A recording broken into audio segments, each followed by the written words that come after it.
Please meet Kevin Wallace, the director of the Beatrice Wood Center for the Arts, near the Topa Topa Mountains in the Upper Valley of Ohio. Kevin has been the director, um, and for many years, he's taken on the responsibility, the mantle of this wonderful institution, which is really the was the home, the studio of the famed Beatrice Wood, the ceramicist of world renown. Now, Kevin is a writer and a curator, and I would invite him to say what he thinks is might be relevant for people interested in Beatrice Wood in the center. Your turn, Kevin. Well, the Happy Valley Foundation asked me to come and start the center in 2005. So I guess I'm the founding director, and my wife and I have been here ever since, through some difficult things: the 2008 financial crisis, the Thomas Fire, and now COVID. And it's been, so it's been interesting. I realize now I've been here doing this for about 17 years now, and so the question is, what makes doing this work worthwhile for putting this much of my life into? And part of it is Beatrice Wood, and it's not just Beatrice Wood, the person, but it's everything that Beatrice Wood was about that I'm very happy to carry on the work and promote.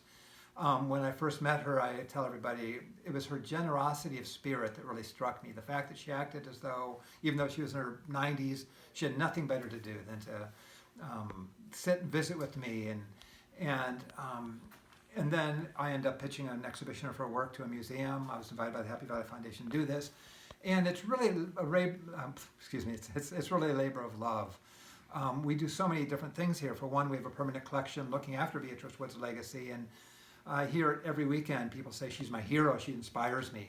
And so, in a way, we're in the inspiration business. We're here to expose people to Beatrice Wood, for new people to find out about Beatrice Wood, and probably, about 80% of people that come never heard of Beatrice Wood, so we're exposing them to her and her life, but also her interests and her perspective, and her love for cultural studies and humanity and the arts. We have that aspect. We also do changing exhibitions. For instance, at the moment we have a show of the Ojai Studio Artists. So we work different artist groups, different artist nonprofits to share their work. So I consider our exhibitions to be an educational aspect of what we do. We do performances. We have a chamber music program. We have other musicians that come and play. I love music. I love sharing music with people. I love this expansive idea of the arts. And we do education. We do workshops. Which is totally, if I may interject, and since I met Beatrice when I was a young kid coming from Paris, working in the gallery that was showing her work in Los Angeles. I met her in 1972.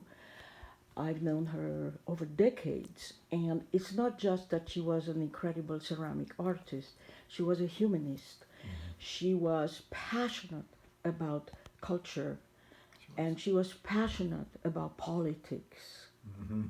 And that's why this place was a watering hole for so many people who came here, because Beatrice inspired them through her own passion for all the arts. And of course they were drawn into her life, her exotic life. Mm-hmm. But anyway, back to you. And she changed lives. In doing that, people would come and say, what should I do with my life? I want to go back to the university. I want to study the arts. And she inspired people, but she was always all about the discipline. You have to do the work. You can't believe in pie in the sky. You have to toughen yourself up. You have to do it. Kevin, do I remember correctly that she had a very strict discipline, waking up every morning, as I recall, 6 o'clock maybe, checking what was in the kiln, yes, then doing correspondence, right, exactly, and then going. She was so disciplined. She was, and she said that she knew when she was younger that she had sort of a dreamy, otherworldly nature, and she had to put the discipline on herself. Mm-hmm. She had to learn to what she had to do. There's a story, there's a text on the wall in there where she took her pots to a gallery for the first time, and the lady said, "Where's your invoice?" And Beatrice would said, "I'm an artist, I don't have an invoice." And the lady said, "No, dear, you do invoices." And She made the greatest invoices yes, and was proud of it. Proud Yes. of it. Well, we will continue this. Thank you for your time, your love for it Beatrice is a labor of love. and your devotion. I understand it. I appreciate it. I am grateful for what you do to continue. People use the word legacy, but I think the spirit that Beatrice embodied, That's which I consider to be so precious, and I'm forever grateful to have met her, to have known her, and I'm very grateful to you, Kevin, for devoting so much of your life and talent, along with your wife, to make this place the oasis and the inspiration that it is. So to be continued, my friend? sounds good. All right.